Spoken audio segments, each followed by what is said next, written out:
راز کی باتیں کریں گے، اور راز کی باتوں کے لیے ہر ایک کو بلایا بولیے نہیں جاتا، اسی کو بلایا جاتا جو خاص ہو۔ کس کو بلایا جاتا ہے؟ خاص ہو۔ اب حضور سے بڑھ کر خاص کون ہو سکتا ہے جی؟ کوئی ہو سکتا ہے؟ کوئی ہو ہی نہیں سکتا۔ ساری مخلوق کے اندر اللہ تبارک و تعالیٰ کے بعد سب سے افضل اور جو اعلیٰ شخصیت ہے وہ رسول اللہ کی ذات ہے۔ کسی شاعر نے بڑی پیاری بات کہی، وہ کہتا ہے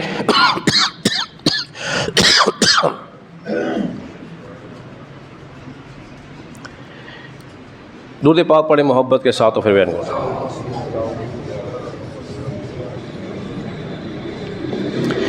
کوئی لفظوں میں کیسے بتا دے ان کے رتبے کی حد ہے تو کیا ہے۔ اب کہاں سے لاؤں لفظ؟ کوئی لفظوں میں کیسے بتا دے ان کے رتبے کی حد ہے تو کیا ہے۔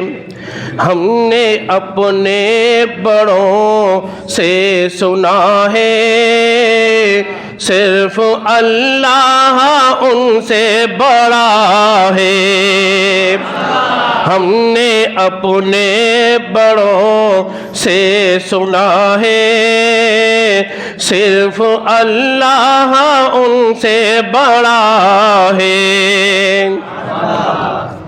تو بس اللہ ان سے بڑا ہے، اور اللہ کے بعد وہ سب سے بڑے ہیں۔ اسی لیے اللہ رب العزت نے رات کا انتخاب کیا، اور رات کا انتخاب کر کے وہ راز و نیاز کی باتیں، ایسے ایسے علوم رسول اللہ صلی اللہ علیہ وسلم کو عطا فرمائے جو کسی اور کو عطا نہیں کیے۔ دیکھیے ایک بات اور ذہن میں رکھیے گا، حضور کی جو معراج ہے وہ جسمانی معراج ہے، روحانی معراج تو حضور کو ہر وقت ہی حاصل تھی۔ بعد نے کہا یہ خواب کا واقعہ ہے،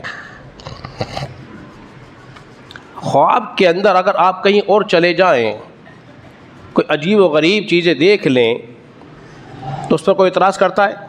بولیے نہیں کرتا۔ اب میں یہاں ایک بات اور سمجھاؤں آپ کو، انسان کے اندر دو روحیں ہوتی ہیں۔ کتنے روحیں؟ آپ کو تعجب ہوگا سن کر، دو روحیں ہیں۔ ایک روح کا تعلق شیطانی ہے اور ایک روح کا تعلق رحمانی ہے۔ جو روح شیطانی ہے وہ آتی جاتی رہتی ہے، جو روح رحمانی ہے وہ ایک بار ہی نکلتی ہے، وہ بار بار آتی جاتی نہیں۔ جس طرح ہم خواب دیکھتے ہیں تو جو روح ہے شیطانی وہ نکلتی ہے اور وہ آ جاتی ہے، لیکن آپ کا جسم وہی ہوتا ہے۔ لیکن روح کا تعلق جسم کے ساتھ مضبوط ہوتا ہے، جدا نہیں ہوتا، بس جیسے ہی ہاتھ لگایا روح نے فوراً آنن فوراً ہو جاتی ہے۔ تو ایسے ہی روح کا تعلق جس طرح اس دنیا میں ہوتا ہے، بالکل اسی طرح روح کا تعلق قبر کے اندر مردے کے ساتھ بھی ایسا ہی ہوتا ہے، ایسا ہی ہوتا ہے۔ تو فرمایا گیا ہے سبحان الذی اسری بعبدہ، پاک ہے وہ جو لے گیا جس نے سیر کرائی اپنے بندے کو۔ لے جانے والا کون ہے؟ بولی اللہ ہے۔ حضرات محترم، اب یہ رب ہے اپنے قدرت کے کرشمے دکھاتا ہے، رب ہے اپنی قدرت کے کرشمے دکھاتا ہے۔ ایک مرتبہ کیا ہوا، حضرت عزیر علیہ السلام